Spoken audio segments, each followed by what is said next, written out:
but the ceiling went, sucked it all in one corner because of and the blue spray went out and he picked it up. I thought, oh my God, I've lost money You on feel this job. sick. Oh, jeez. Could you imagine That's the horror? well, yeah. We didn't complain again.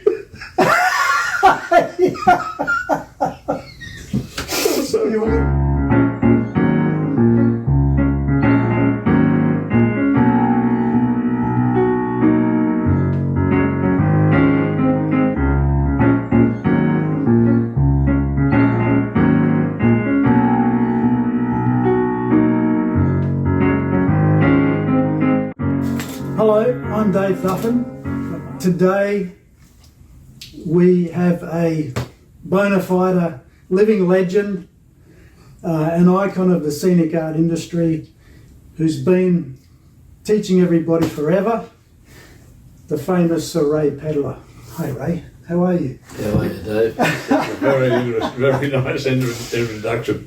He It's is. not quite like that. I've just been lucky to have nice people working with me. You know. That's true, and a lot. Mm. But what are you working on now? Well, I'm working on Hourglass 2, which I'm working as SETEC, which is a new area for me. I'm not running the job, I'm just one of the workers. And that's fine, I'm enjoying it. I'm happy to be here doing it. And, Still learning, mate. I'm still learning. How old are you? 85. 85 and learning a new job. If this doesn't give everybody hope, nothing will. It's fantastic. Okay. It's very interesting work, and from the point of view, it's all of the old-fashioned work that I've learnt over the years and studied and so on, and it's everything that goes in front of the camera, basically. Yeah, right. From furniture to props to whatever they want. So you're pulling out old tricks.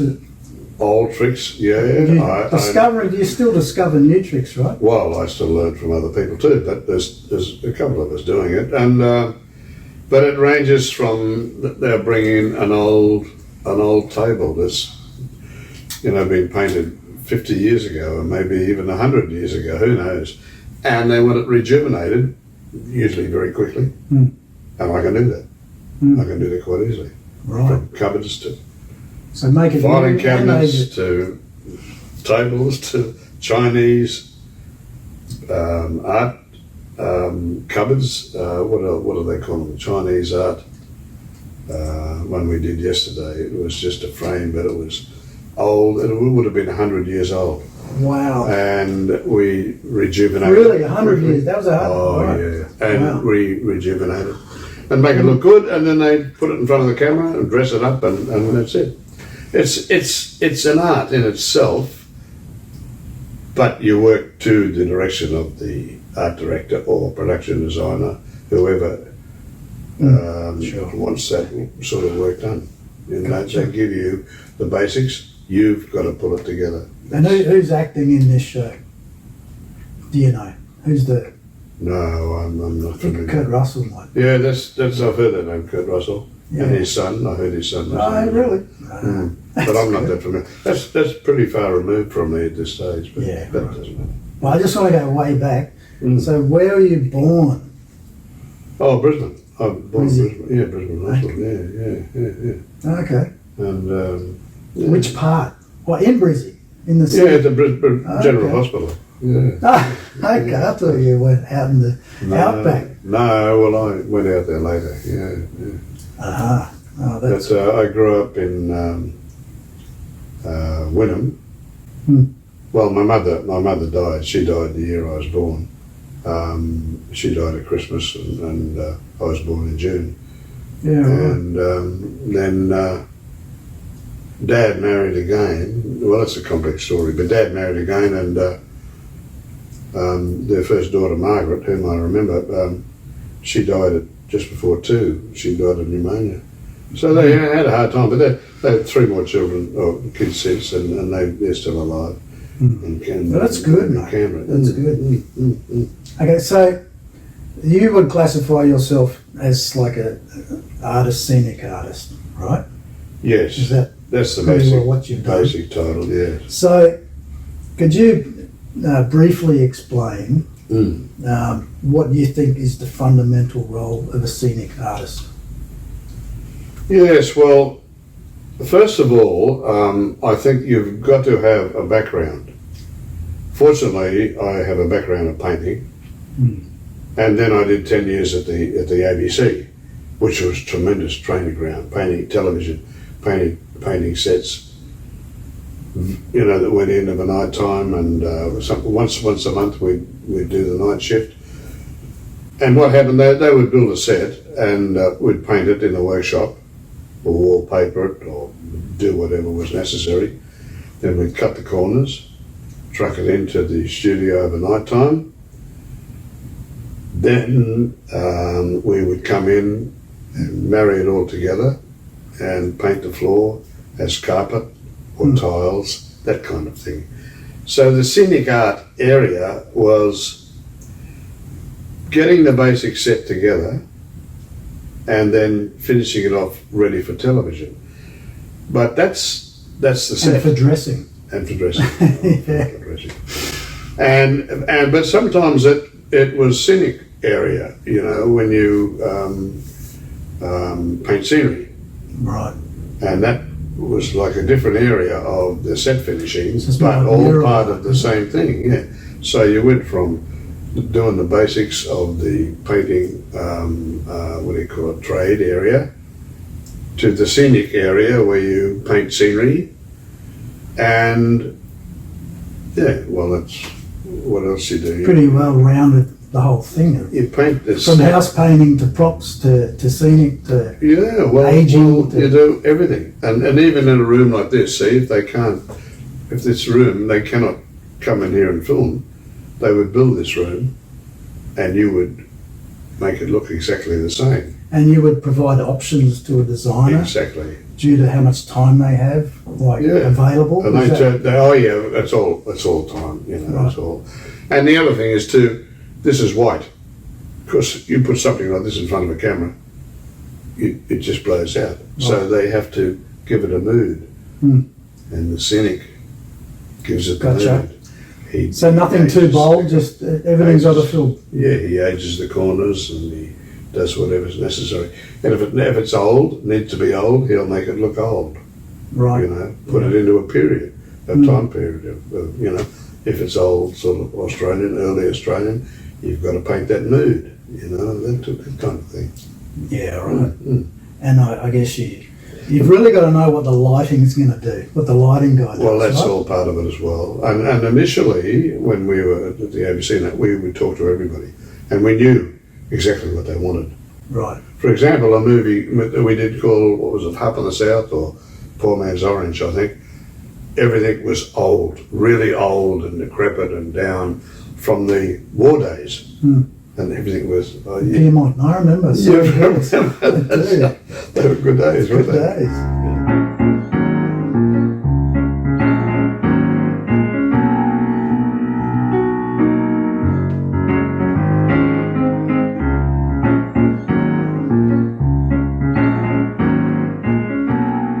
Okay, so you have a history of like film and TV and theme parks, expos. That's and, I mean, area. Yeah, well... what else? I mean, like, can you Well, describe your theme park times? Well, Briefly. I ended up working for Disney in Japan, and we did a year or so up there. But I'd already been there before on a movie anyway, so I knew Japan a little bit, and I was quite happy to go back and do that. That's good. And I went from scenic artist to field art director. Right. So I was running the job, but leading the people and showing them what to do. You have to lead them. You have to show them because they don't know, and sometimes they don't want to do it. And how big would a crew be? How many guys? Oh, it depends. girls? Could be 3 people, 4 to 6 to 20. In Singapore, Marina Bay Sands, I think I had 25 Indians, and we were doing the ceiling of the actual casino in metallic paint, which was quite a challenge, and it was very high up scaffold work and all that sort of thing. But that was a little bit different. But Disney was all show riding and theme parking, but again giving the mood to the scenery, to whatever they wanted. Yeah, selling the vision, giving it, right? Exactly. Yeah. And having fun doing it, enjoying it. And that's the other part of it. It has to be a happy environment. You cannot work in a miserable environment. You've got to make it happy. You've got to have that enthusiasm to make it work, if that makes sense.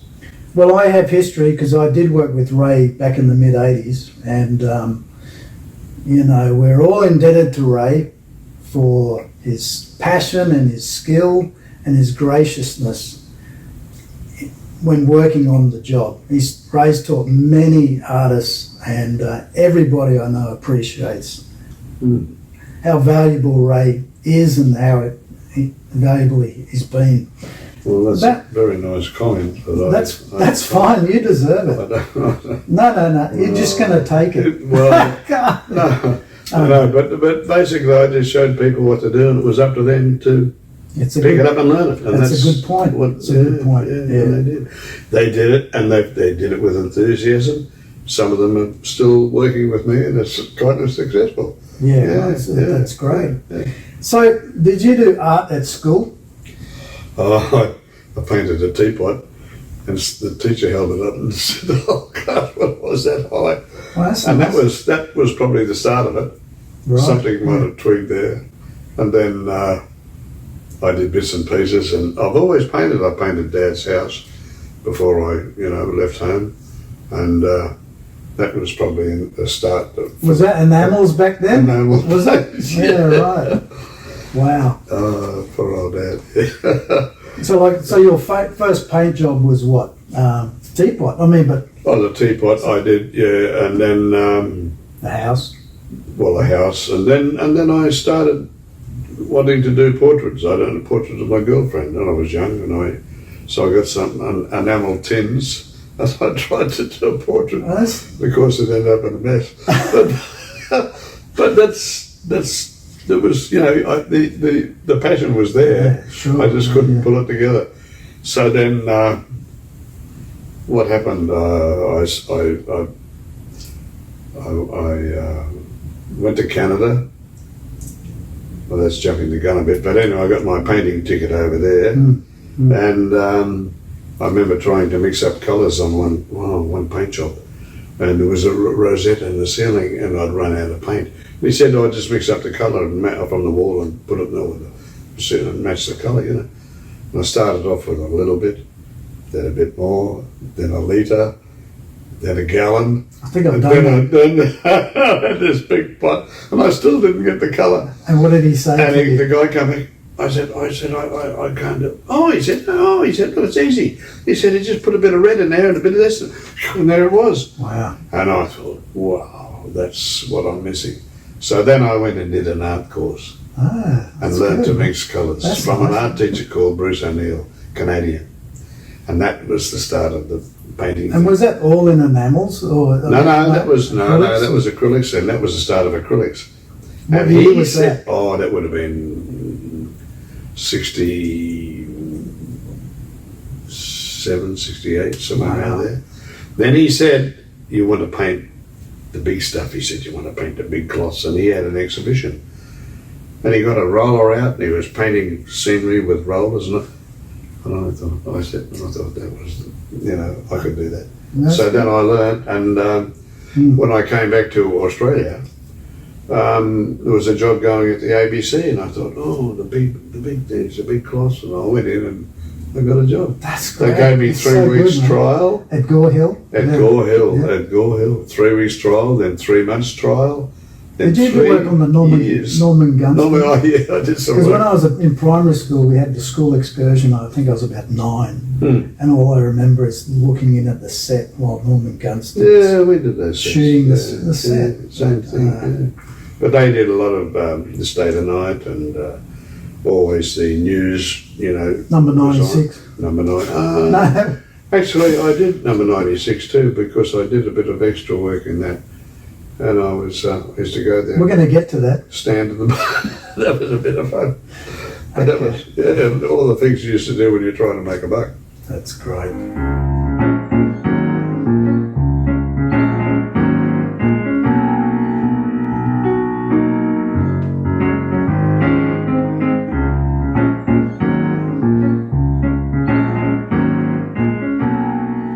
Okay, so as a youth, were you inspired by the greats or the contemporaries, or I mean, not that it matters, not that you had to, but like No, Did you- I left home early and I was riding horses because that was my passion, I suppose, and I learned to ride at a very young age. And I rode track work, a bit of track work, and stable hand for a couple called Molly Moore and George Lambert down at Rodeo. They had a little property and a racetrack and that sort of thing. That was a bit of fun. And then, but that after a while, that sort of they changed direction and sold the horses and turned it into a bit of a farm. Well, I didn't want that. right. So then I went into Brisbane actually. Walked into AML&F, which was a wool store, and said, "Have you got any work?" Right. And they said, "Yeah." They said, "There's always work for people out in the west." So I landed a job at Julia Creek on Dalkeith Station, Julia Creek, for F.A. Hickman. And Brian Fells was the manager, and I stayed there for a year doing all that, and sheep work and all that. I mean, I guess that taught you the the pragmatic views on getting the job done. Well, Brian Fells was a great teacher for giving me the work ethic. He worked like a good worker. So that's where it came from. Oh, Brian Fells, yeah, he was good. And they were from South Australia, the Fells. Big family in South Australia. Anyway, I worked with Brian and his wife Maris, and they had 2 kids. Lynn, daughter Lynn, and another daughter, I can't remember her name. Anyway, Lynn I'm still in touch with. She still lives at Julia Creek. And That's nice. I talk to her occasionally. And anyway, but I left that after a while and then went further out into the west. Worked on a couple of stations mustering, and then I ended up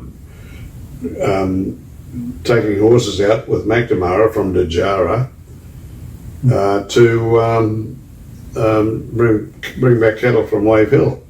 Now that was on the stock route. You took them out on the stock route and riding all day and all that sort of thing. It was good. And did you ever think you'd get back into artwork? Never thought of it. But I enjoyed the scenery and the life. And anyway, but you learned that lesson about getting the job done. I got a good hiding from him. We had a bit of a fight next year. Did you? I told him what to do with these jobs. I ended up at Newcastle, Newcastle Waters actually. Elliot, near Newcastle Waters, and stayed there for a week. And on the Friday they came to town to pick up supplies, and I landed a job with George Manfong. Oh, I don't know. No, you wouldn't know. But anyway, this is a bit of history. Anyway, they're bringing cattle in from Newcastle Waters into Dejara. That was like a 2-month strip or 3-month strip. So we started off with 900 head of cattle, and that was an experience in itself. You know. And finished with 300? Well, no, in actual fact, we lost 200. Wow. They picked up a disease called redwater, coming from non-tick country to tick country. So then after a few weeks, we ended up taking the rest of them back to Newcastle Waters. And I then came back into Queensland and worked around Richmond, worked for Propstings around Richmond. They were both killed in a plane crash. Wow. Later, and then I ended up leaving that and joined the Navy, and wanting to see the world, you know. And Is that what got you to Canada? no, well, I didn't get very far in the Navy, and I decided it wasn't my cup of tea, so I got out of the Navy after 4 years. I did 2 years at sea, and then I went to Canada later, a little bit later. So it's a bit of a rigid kind of productive period Yeah, well, that for was, you, right? yeah, that was the beginning, I guess, and yeah. And you rebelled and you wanted something a bit Well, I more was creative. still and riding horses, you see, and I was keen on rodeo, Right. riding backing horses, and I had this bit of a dream that I was going to be, you know, world champion or rodeo rider, or certainly successful, and I was up to a point. Mm. But Canada and US, they gave me an honorary membership for Canada, the CRCA, Radio Cowboys Association, CRCA, Canadian Radio Cowboys. So I rode there, and they gave me an honorary membership for America, the RCA, but I never rode there. But I rode in Canada for a while, Wow. and but I didn't make any money, so Okay. so I had to give that away. And Elizabeth was coming over, so I was faced with either getting married or being bumming around and riding Yep. backing Right, I horses. get you. So I took the Took the marriage, responsibility. and then That's settled down in construction, painting. I got my ticket and that, and that's where it all sort of started. The painting, I think. Yeah, That's great. That's a short story of it, but yeah, It's good, a mate. bit It's more nice to know.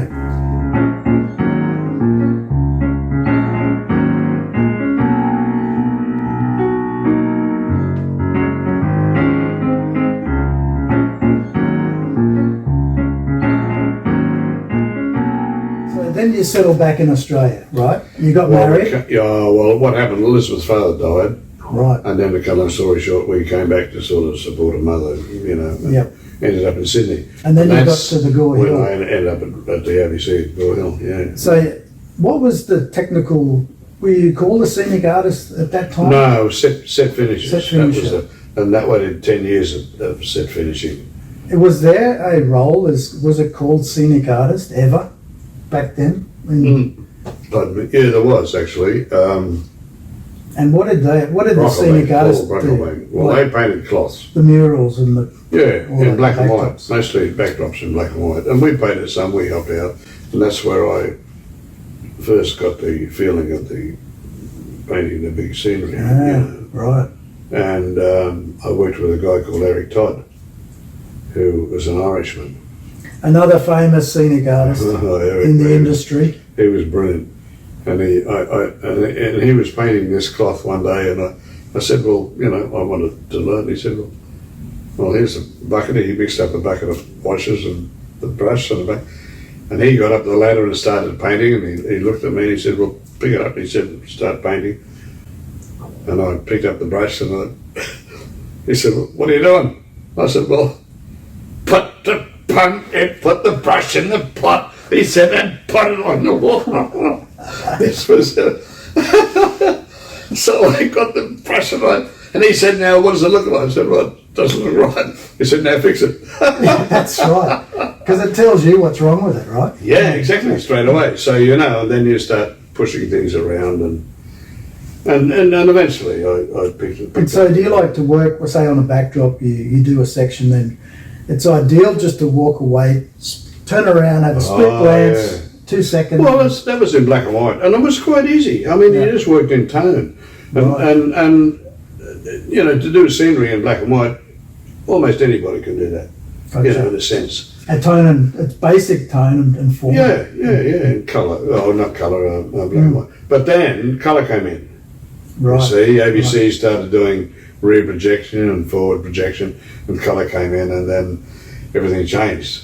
They tested us all to see who was colourblind. Okay. Oh, right. After Isn't that amazing? colourblind. Wow. But anyway, we got by and it all. So they became chippies. No, they stayed there, but they still had the tone. They made it work. Yeah, but anyway. So you're a scenic artist now, and when, like 20, 30, 40 years, Ray's been doing this for 50 years. Did people understand what a scenic art, when you tell them, I'm a scenic artist, they don't get it, do they? No, they didn't understand. But I also, ABC didn't pay much money, so we had to do other jobs or work, which we weren't supposed to do, but we used to do it anyway, and to survive. And we'd started doing commercials. Right, outside the ABC? Outside the ABC. Gotcha. And a little bit extra in film work or whatever was going. And doing commercials, fast and furious, because you start at 8 o'clock at night, and you had to paint a scenic cloth or something like that, and have it finished in the morning when they walk in and have a look at it, you see. Right, and then you had to go back to Gore Hill the next day. Oh yeah. And sometimes there were clouds, and sometimes trees or a bit of scenery, sometimes only a little frame to put outside a window, for shooting and that kind of thing. So where would you do the commercial? Not at the ABC studios? No, different studios some production, in Sydney. private production. Yeah. Okay, right. Probably illegal, but I mean at the time it didn't matter. We all had to survive, and that's what we did. And talking of commercials, were you ever in a Clayton's commercial? Yes. Tell us about that, mate. Oh, Clayton's, it's the drink you have when you're not having a drink. Not having a drink. And Jack Thompson, his punchline was a good one, Jack. No, this other guy's punchline, but I wasn't. Sorry, it wasn't Clayton. It wasn't a Clayton's. It was Paul Hogan's commercials. Even better. have a Winfield. Anyway, have a Winfield. Cigarettes commercials. I see. I worked with him quite a few times now on different jobs. Right. And then I did his movie later on. And his brother. Oh well, Pat Hogan. Yeah, he was head maintenance man at the studios at Village Water. Roadshow Studios. And the thing is, those studios didn't exist when I was at the ABC. I only started working I did start to do film at the ABC. We did, I went over to Gore Hill, to French's Forest from Gore Hill, and that was where the film studio was supposed to be. And then it started they did Timeless Land with George Little, which was an early Australian movie. Then I think Ben Hall was another one. And The Wild Duck, I did that. Is this around 79, 80 or 77 or? Oh, this would have been at the late 70s or? About like close to 80s, yeah, around the 80s, 70, 78, 79, 80, somewhere around there. And then I think I did 5 Mile Creek, which was a 1 year production down in the valley out from Transa there. And then someone offered me a job in Singapore on a movie. And I said, I don't know if I'll see if somebody's interested. I'm not interested in going overseas. And he said, why not? And he said, you could take your family for a holiday. And the penny dropped, because I couldn't take them anywhere. I'd been earning enough money.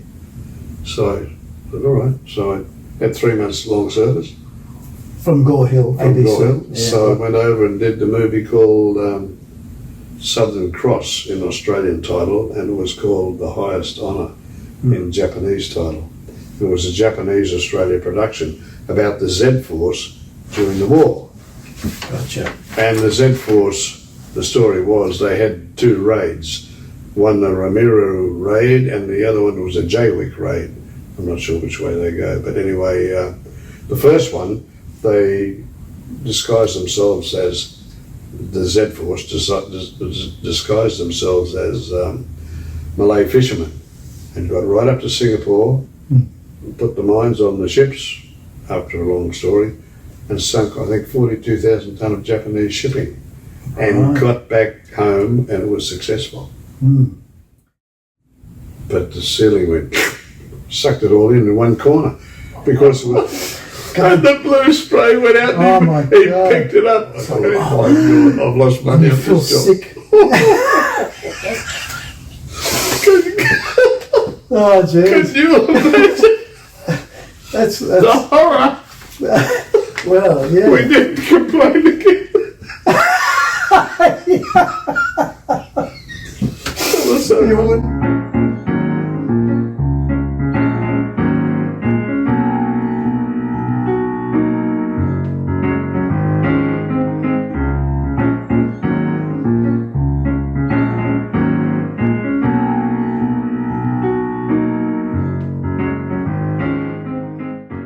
Okay, here we go. So that's when you decided to go freelance.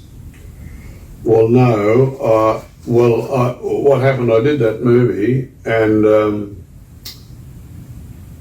I came back, and then there was another movie going in New Zealand, almost straight away, and I thought, oh.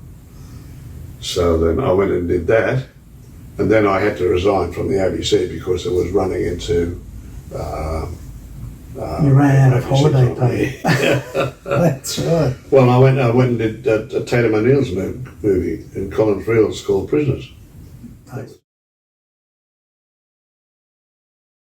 That was see. shot in New Zealand, and then from there I came back, and what happened? I think I did. I'm not sure. Can I ask you, do you keep count on how many shows you've worked on? Well, Or did you give up after 500? no, but Brad, my son, he kept a record of it, and he's put it all together, and I've got a record of it on the that's computer nice. somewhere, which I'd have to. It's got to be up to like 60, 70, 50, right? 50 or 60 or Yeah, something right. like that. Yeah. Wow, that's incredible. But not all big, some are small, and Well, that's too. So, I mean, you've worked actually on maybe not that many. But you've worked on maybe so 50. many film and TV shows, but Yeah. Well, yeah, that's are right. there any shows you wish you'd worked on? Oh, all of them. All of them. All of them. Yeah, the big. Seen films that like Ben-Hur going back, like that would have been pretty big. Yeah, that was massive. I'd like to have done something like that, and some of the American shows were fantastic. I mean, they're magnificent movies. Some of the old cinemascopes, and I guess they had Yeah. glass matte paintings as well at that time.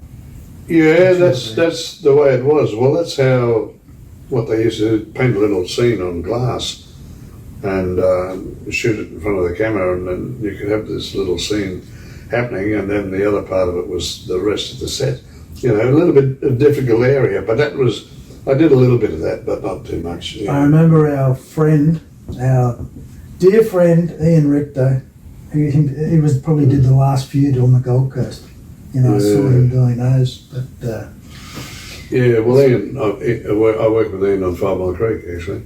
That Right. was the first time I saw him. He'd come up from Melbourne. He was a brilliant scenic. Yeah, he was. Yeah, he could paint anything. Amazing. Yeah, wild man, though. That's right. Very wild man. So, what have you been some of your favourite shows you've worked on? Oh, well, they're all, but some of the big ones was Casualties of War.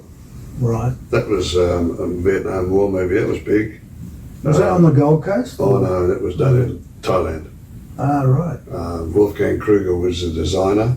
Wolfgang is a pretty hard case, but he did good designs. And Bernard Hydes I worked with many times, and Bernard was working with him at that stage, because I used to work with Bernard at the ABC, Right. and actually Bernard was the one that took me to Singapore to do that movie I over see. there. With Virginia. With Virginia Benjamin, that's right, yeah. And then we also went to New Zealand. I did the one in New Zealand, came back. Then they did one in Sydney called Harp in the South. And I think that's where you came. That's where I started. That's where you yeah, started. But I think there was some more in between. I think they did the light horse. Oh no, we did that first. Then we went and did the Light Horseman. That's right. That's right. And then we came back and did Poor Man's Orange. Yep, that's right. I And do then- remember that. And then That was in 1986, 87. I don't know. That was a long time ago. Oh my God. How did we go from there? I think we did went to Borneo and did Farewell to the Farewell King. to the King. That's right. Oh yeah, that was a Bit savage. And well, we're going to get to that because I've got a couple of questions that will tie into that. So it's good you mentioned the designers because I was going to ask you who you'd worked with and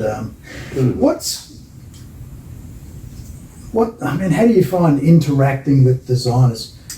What do you do for them? Are they all different? Yes. Bernard was the one from the ABC that tremendous passion. That was his thing, and to work with people like that, you've got to have a rapport with them, you know, because you're doing their work.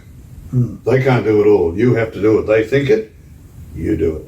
That's how they explain it to you, what they want, and you do it. Sometimes it just comes down to one word from their mouth, and you get. But you've got to create the mood for them. Hot, cold, warm, texture. To keep it simple. Get the set the way they want it. Yeah. And so that when they walk in of a morning and see it, bang, magic happens. If they walk in and go, oh, well, you've got not quite right, you've got to and that's what it was like with commercials. When you paint a scenery or something for commercial, you wait for them to come in the morning. And if they walk in and say, wow, Ray, that's great. That's what you're right away. Right? But if they walk in and go, oh, that's not what I want. Yeah, and sometimes you think, do you know what you want? Well, sometimes they give you information that doesn't quite work. Yeah. Like on one big job, I had to do this massive scenic cloth with clouds, and the guy gave me a slide, a 35mm slide. And you put it up to the light there. You've got to be kidding me. He said I want an exact colour match. And I thought, it's great. Have you got a projector? and this is the last minute. This is now is 8 o'clock blue or and 9 grey? I o'clock. can't see. Anyway, I did the clouds and I did what I wanted and it worked. That's great, man. So the point here is though, if they give you a good reference, at least you've got a guide to work from. And then when you start painting the cloth, you work on a graph. The graph goes up because you're all enthusiastic. That's at 8 o'clock or 9 o'clock.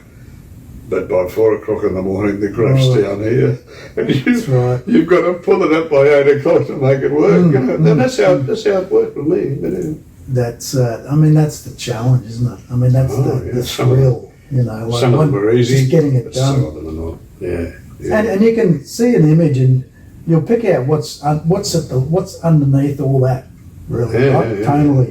And then you can, I guess you can see how many colours, but pretty well you're going to need to get the finished product. Yeah. And then you know how much time. Is that right? But some of these cloths also are big.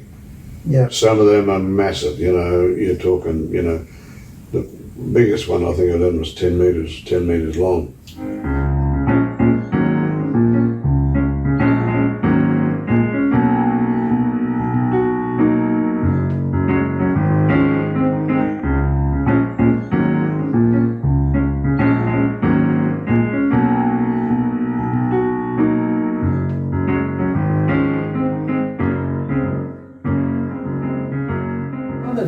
Okay, so we're talking about backdrops and murals and working from 8 p.m. till 4 a.m. in the morning and getting the site done. And you said there are huge ones. I know they can be 15 metre or 11, 12 metres tall by 50, 60, 100 metres around. When you work off a boom lift. Which gets me to like tools and airlesses. And when did you start using airlesses? Oh, well, that came in. I think I bought my airless on Mad Max 3, and that was the original start. But an airless covers a massive area quickly, you know, which is good. But you can't do fine detail with that. No, For example, if you're doing a sky and clouds, you paint your sky in, starting, you know, from your horizon up to your clouds, which are right above your head. And by then you're covered in blue paint. But then you start putting your clouds in, you know, and you know you've got techniques to make that work. Right. Which I knew and I worked with, and that was good for me, you know, and I could do it. Okay. And then it's, so once you've got your depth, then it's all about creating the middle ground and the foreground. Well, shadows and I would, with my contrast. clouds, I start straight above my head, and with white, say, it's not pure white, but say it's white, and then you get your shapes and do that, and then you only work on that each cloud for a couple of minutes or 3-4 minutes or whatever, and then you do your next layer and your next layer right down to the horizon where it almost blends out to nothing, or it can be a sunset, a sunset where it's soft orangey colours, right, coming up to above your head where it's a lot stronger and that sort of thing. And I like. Do you like when they put up a cyc and it's as wrinkly as hell, getting the airless with the water through it and soaking that canvas, and it just hangs and it's so flat and nice, and then you just look down and it's water everywhere. Well, it's a good feeling though, the other side of it with an airless, when you're painting the cyc, the dust that comes from your blue down to the floor.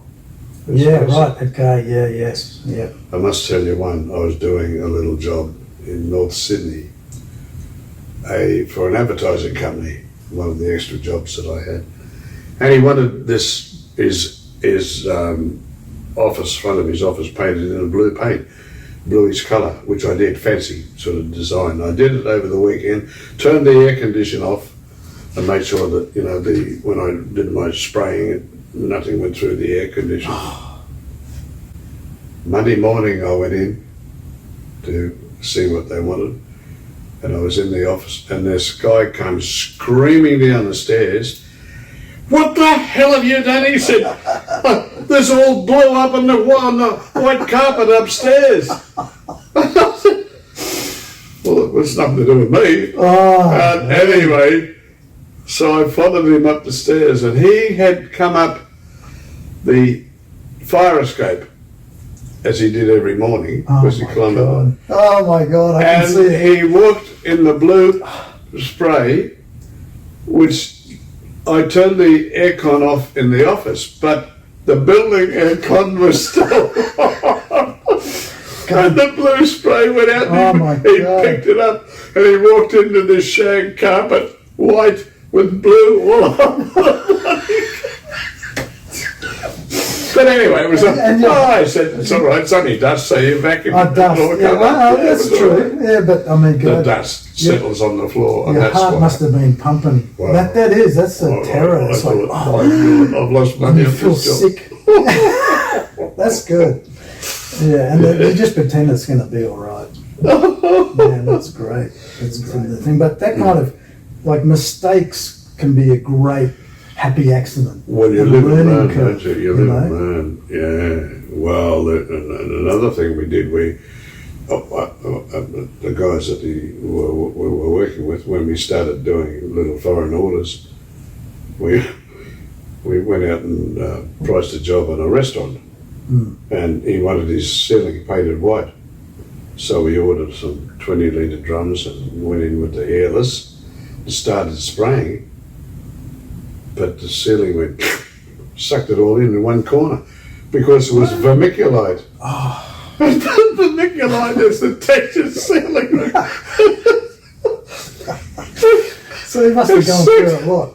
We lost on that job. But that's the sort of thing. That's funny, isn't it? Oh, that was so funny. That's a good learning curve. Oh, look. Oh, we had a few little things like that. But we were all painters, but that was a little area where we weren't painting in vermiculite ceilings in the restaurant. But we learned, we eventually got it done, and we figured it all out. But wow. Yeah. But they don't spray vermiculite in the ceilings, I don't think now. I don't think so.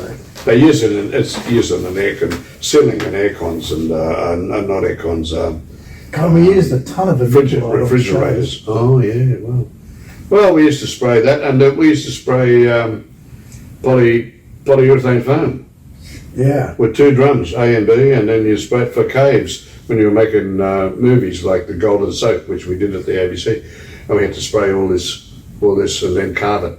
Right. Right. And we didn't like that, and they complained about because when you cut that foam, it releases a little particle of oxygen, Yeah, whatever right, it is, right. the chemical the gas. into the air. And Yeah. the guys were saying, "That's got to kill us. So we don't like it." So the ABC said, "Okay, we're going to send you to the hospital to get tested." Which the hospital at Gore Hill was just around the corner, North Shore Hospital. So we all went up to the hospital and they put this tube up our nose and that's right into our lungs. To breathe.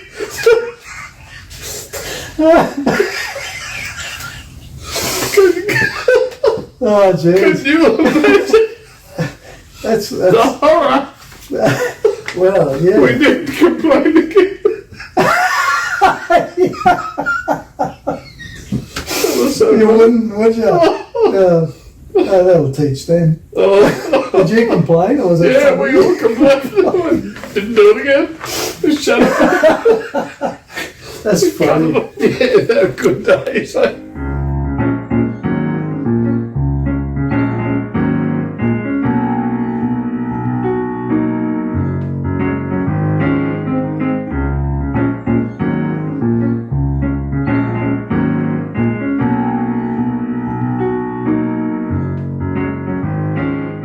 I mean, okay, let's talk fine art or whatever. What's your favourite style of artwork now? Well, I like doing portraits.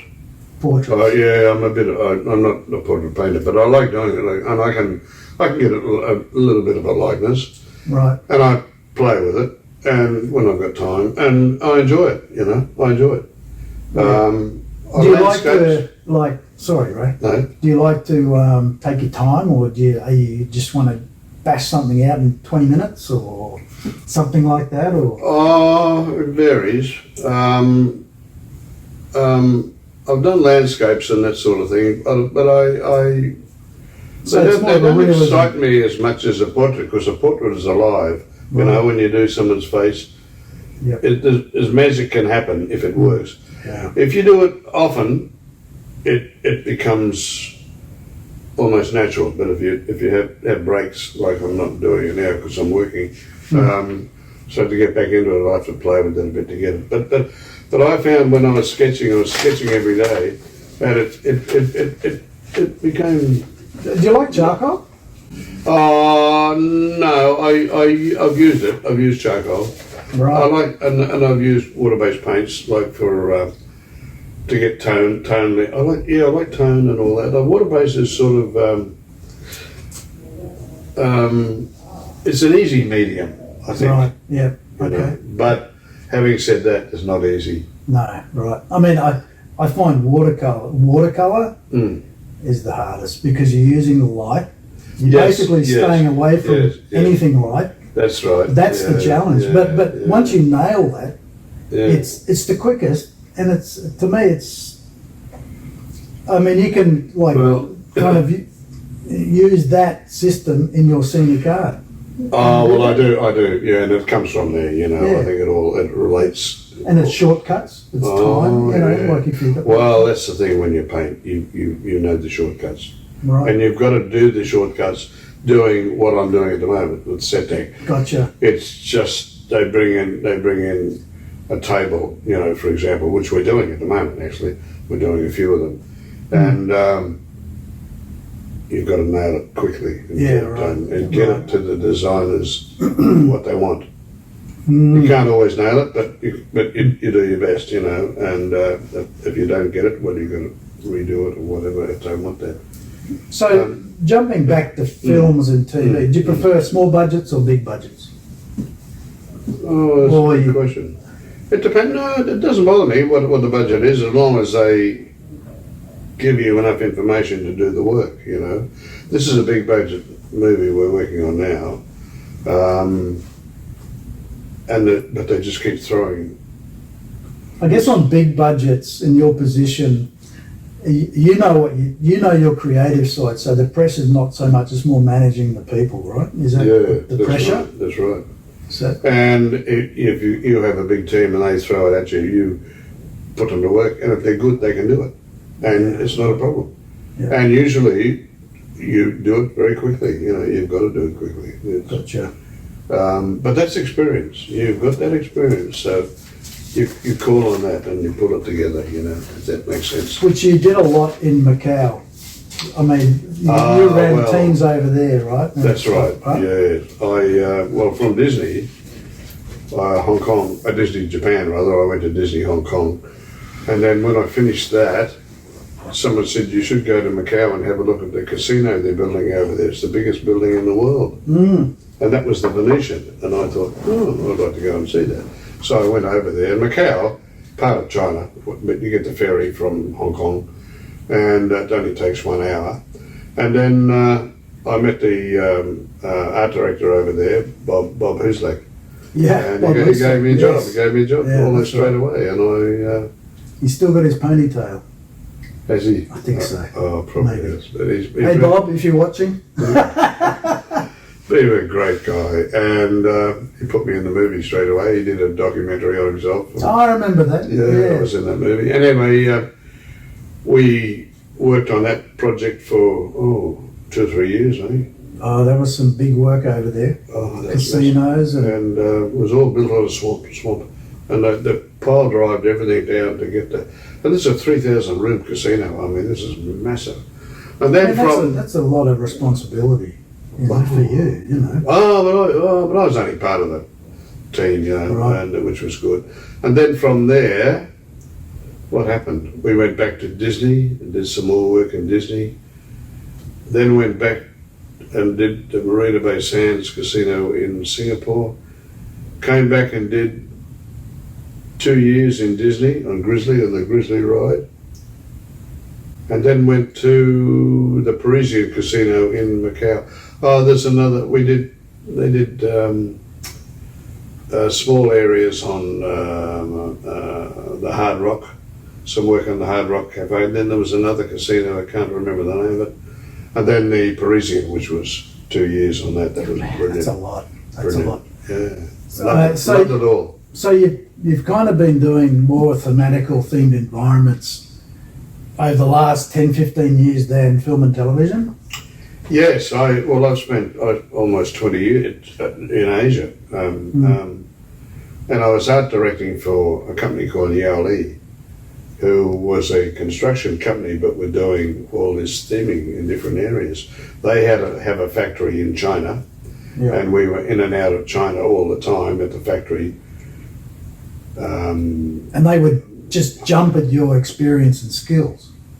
They did things like above the doorways. They did these motifs, you know, which were beautifully thick carved figures and shapes. And of course they're all done on the ground. They're all done in clay first, and we'd put clay on board on timber, and about 4 inches thick, or what's that, 100 mil thick. Put it, bash it all flat, and then put a template on there, and then carve it out.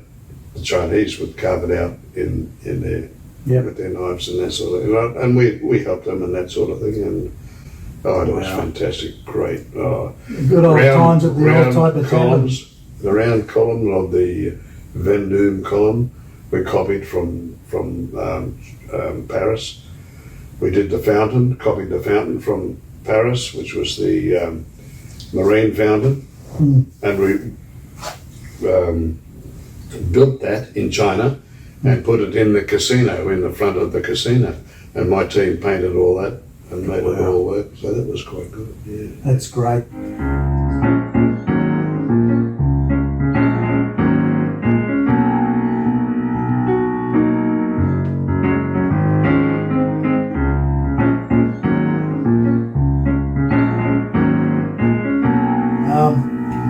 So I want to ask you: is the industry you're working? You find it healthy for body and mind?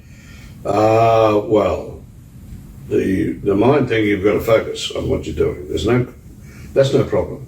Right. And I've developed the strength, I think, to do that. And this comes from experience working with people. You've got to really focus on what they want, and then do it. You also have to have a team, and you've got to make that team work with you. Right. In a team, there's always different personalities, and it can be quite difficult. Okay. But my way of doing it was working happily, I think. Right. And everyone that worked with me, I tried to make them feel comfortable, and we laughed and we had fun. And you still do it today. I mean, that's Oh, yeah. it's great. We laugh every day. Yeah, we do. And we Especially when Louis is in the room. we take the piss out of each other and all that. But it's fun, and then that makes it enjoyable. Yeah. You know, do you feel that? I feel that. I love it. It's I think important, great. I think. It's really. And we sometimes sing, and none of us can sing, or Louis can sing, but It's. Do you find that, like, if you're running a team and you're really not satisfied with someone, will you tell them, or will you just find that you stay quiet and hope they get the message? two areas. Or do you Depends on the personalities. Right. And that's something you have to learn, I think, as you go through life. You learn how to not handle personalities, but you learn how to adjust yourself to them. You know, if they're nasty and rude and everything, well, you end up in a punch up the old-fashioned way. Not now so much, but and you can't have like a bad apple in a bunch, and you have to find that area that works. And the personality of people you work with in this industry, they're special people. Yeah.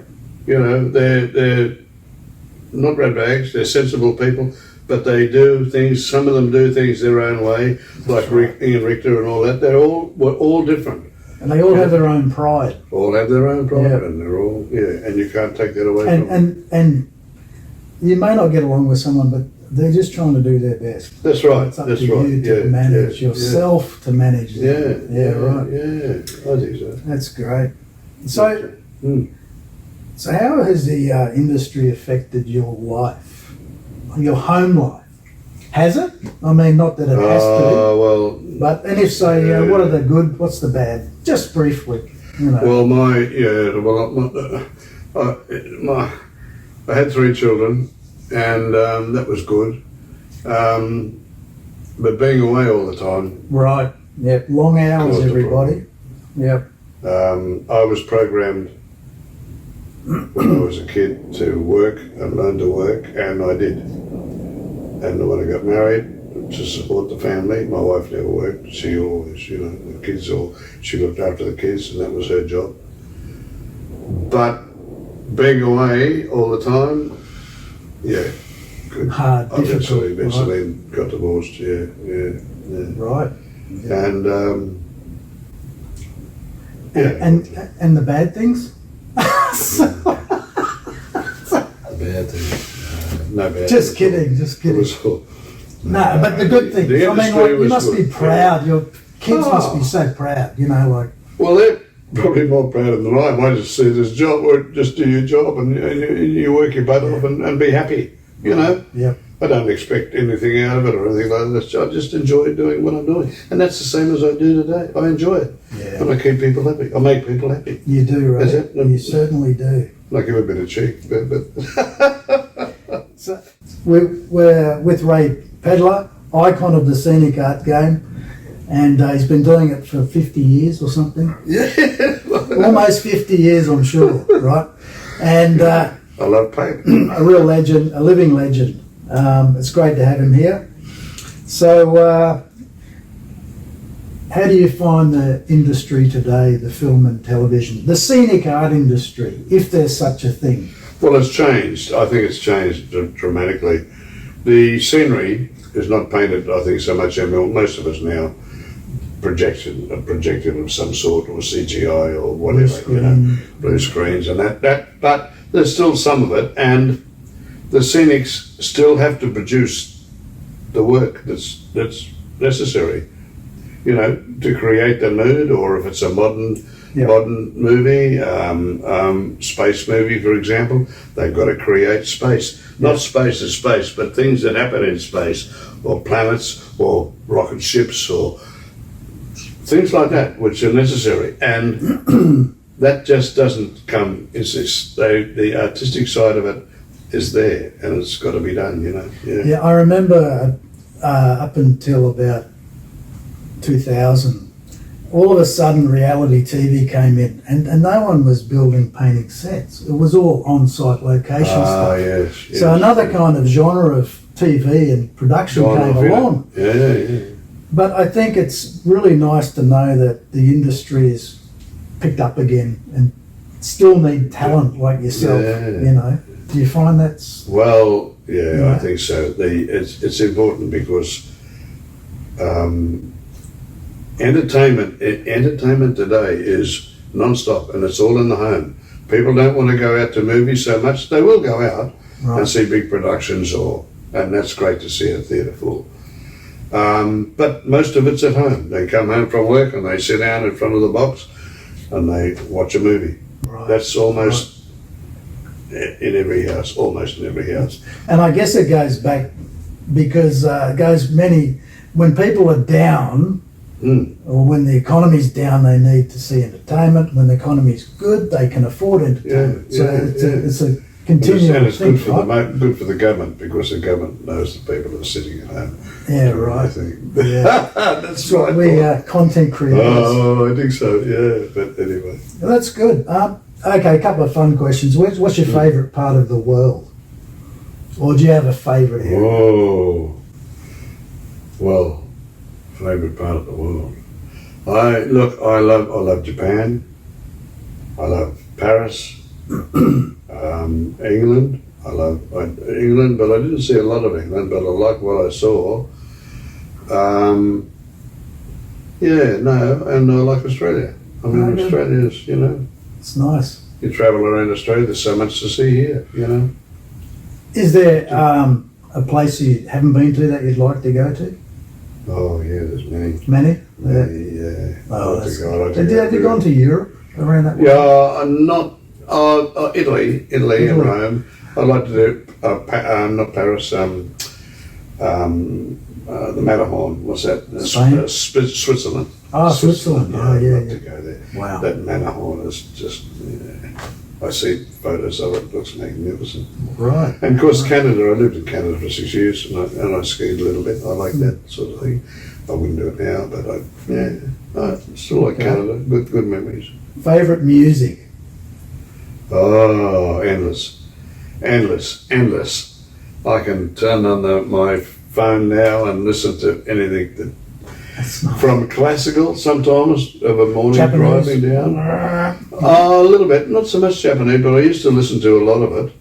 And Misumi Isawa, that was one of them, and even Vast. I mean, great, powerful music. I like powerful music. Yep. And Brad also like that. That's what it's all about, anyway. I remember Ray driving me and Des Keener to work, and he was playing Chess, the musical. Oh, yes. And Gordon Lightfoot. Gordon Lightfoot, who passed away, I think, a year or so ago. Long ago. I used to watch Gordon Lightfoot at the riverboat in Canada at the old Yorkville. And I used to pay 2 bits, I think, which was 25 cents, to go and have a cup of coffee and listen to him sing a few songs on a Saturday afternoon. Great stat. Yeah, but they're all good. I love them all. You play an instrument? Guitar. I used to play guitar. Right. I don't touch it now much, but I used to. Yeah, I've still got a couple of guitars. You got the voice. I don't know about that. Tell Louis that. You do. Yeah. All right. We'll be back.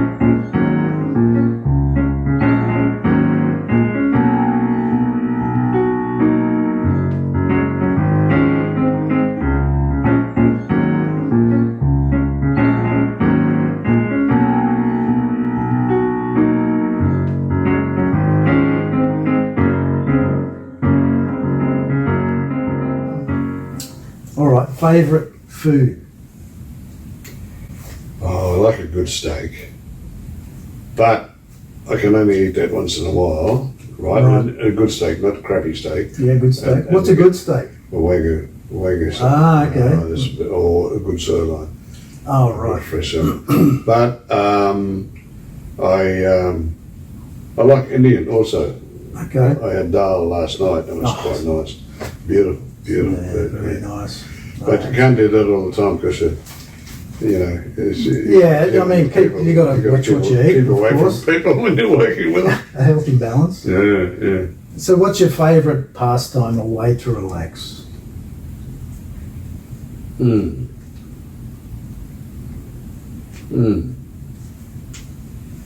That's a good question, actually. How do I relax?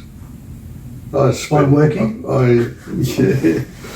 Well, I go to the gym in the morning when I'm home, you know, or I walk on the beach. Not so much now, but I suppose, listening to music, I think. Okay. That'd be nice. my relaxing That's thing. nice. Yeah. That's a good answer. I've got a lot of music I can listen to. If you could choose another role within the industry, what would it be?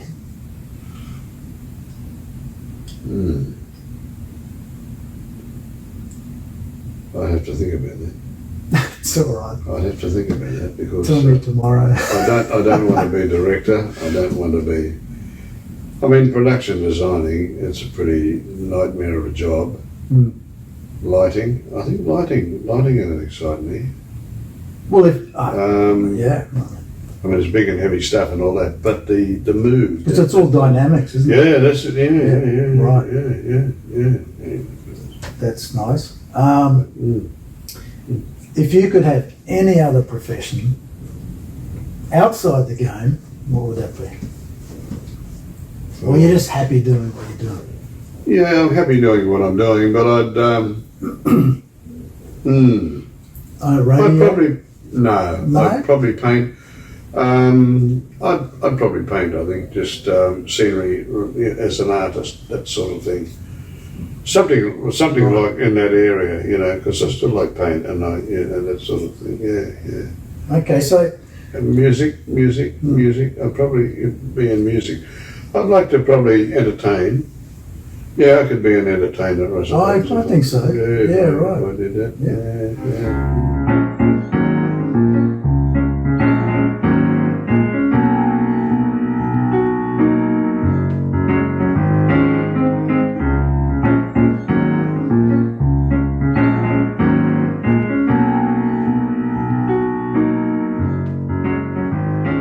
So we were talking about the role of scenic artist, and you said that it still seems like there's a position for scenic artists in the future.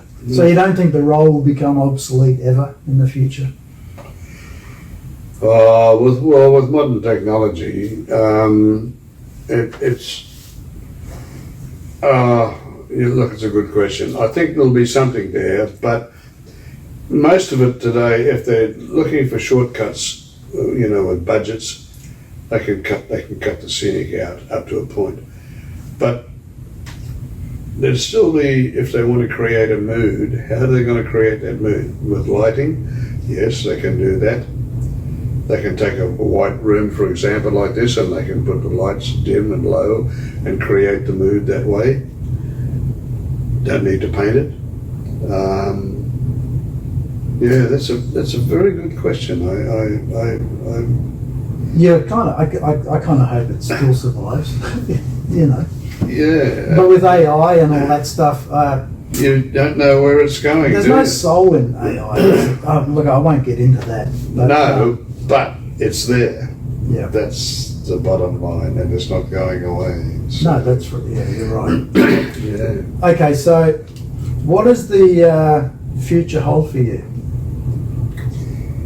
Well, I'm happy to keep working on this particular project while I'm there, and if they give me another one somewhere, I'm happy to do I'm sure that. they will.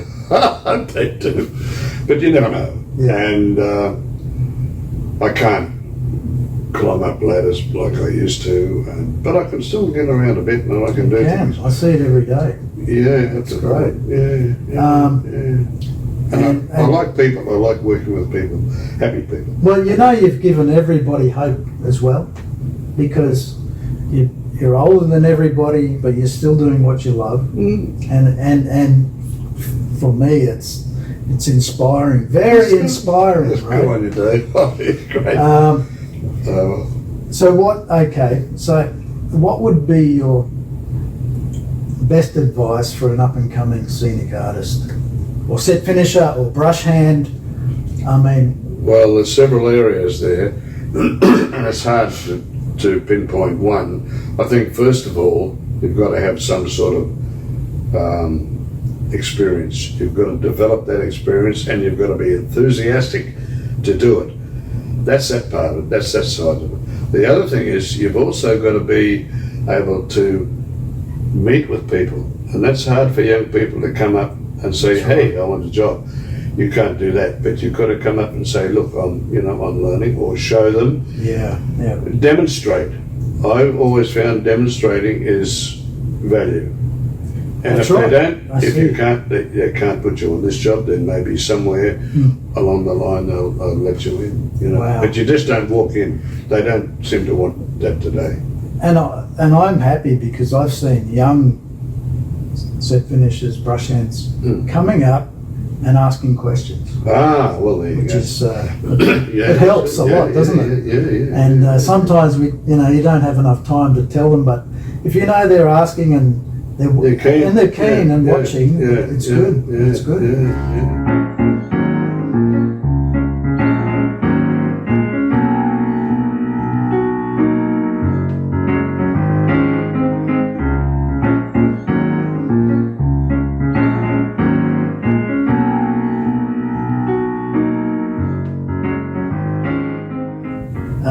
I'm going to name some artists, people you know, and just a few. Yeah. And if you could describe them in one word, okay? Well, If you can, or one or as many words as you like, okay?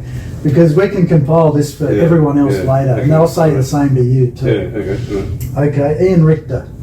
Oh, brilliant artist, and I've got a good memory of him. Yeah. Great, fantastic. Eric Todd.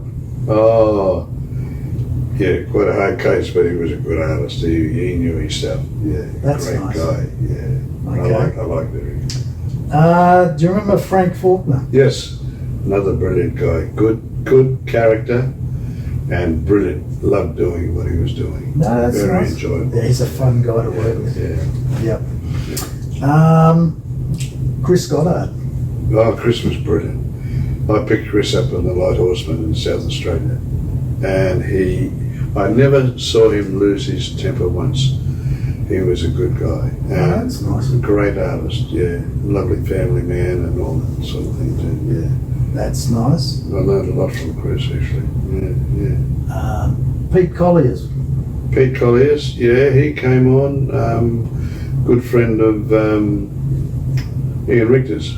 Ian Richter taught Pete Colliers. Right. And another good personality, I used to call him Nick the Greek. But he was, That's nice. I've always called him Nick the Greek. I'm picking all the right people because there's nothing bad about this. No, he's a good guy. Here's one, Des Keener. Oh yeah, Des, yeah, another good guy. Always enthusiastic to work. But a bit of a devil. You hear that, Desi? Dude. Okay, Martin Bavarius. I think he was young when he. Martin, he started with me. Yeah, he was barefooted. He used to walk around barefooted. I hope he's changed. But he also He's doing well, actually. he's a brilliant artist. But I haven't seen his work for years, so I don't know what he's doing. And it was at Matt Connors. Yeah, they worked together. Matt? Yeah, Matt started. They both started at the same time in Sydney. And actually, I think they took over from me when I left Sydney. I think they were running a few jobs for Ian Gracie. I see. Was, Nick Walker. Yeah, well, Nick was Gracie Walker's son. Right. He was a good guy. I don't know what he's doing now, but he was trying to get into the business side of it, I think, more than the actual artistic side of it. I've got a few more. Louis Bull.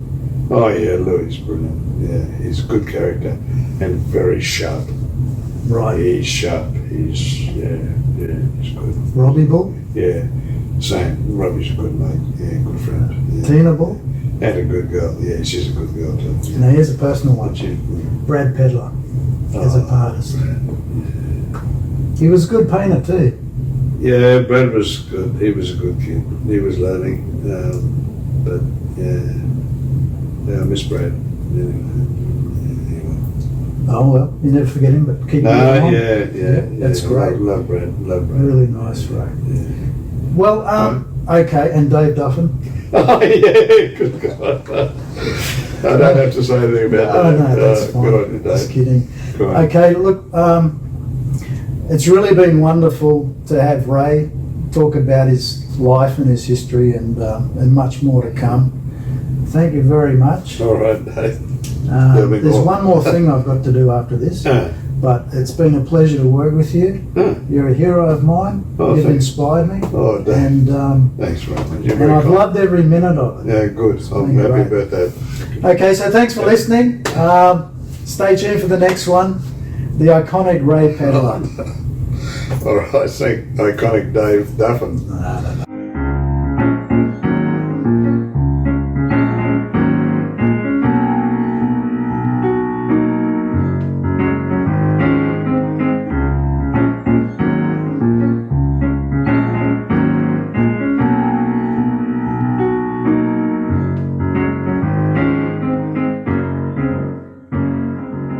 So I've got this. It's a little gift I found. It's about the first show that you and I worked on, Wow.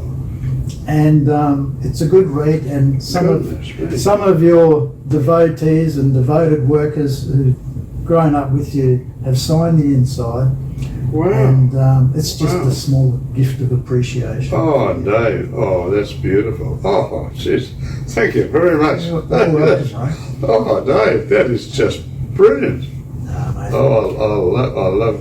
We've all Oh my signed it. God! Thank you for lending the charge into the world of Scenic art. We are. Oh my God! We are all indebted to your passion, skills, and graciousness.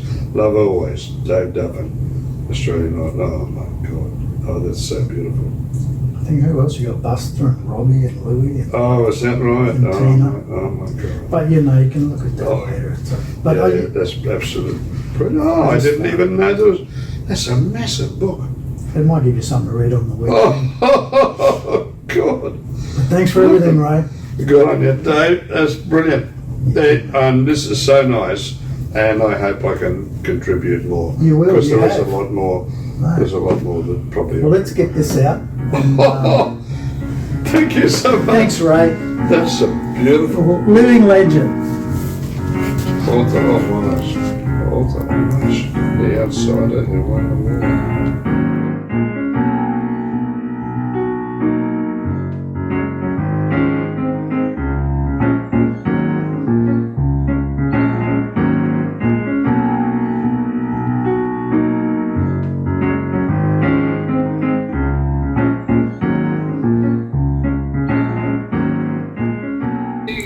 Right. Okay. How did you go? Yeah, it was real good. It wasn't. No. Really get a nice warm feeling. Well, that's what I was going to say. Yeah.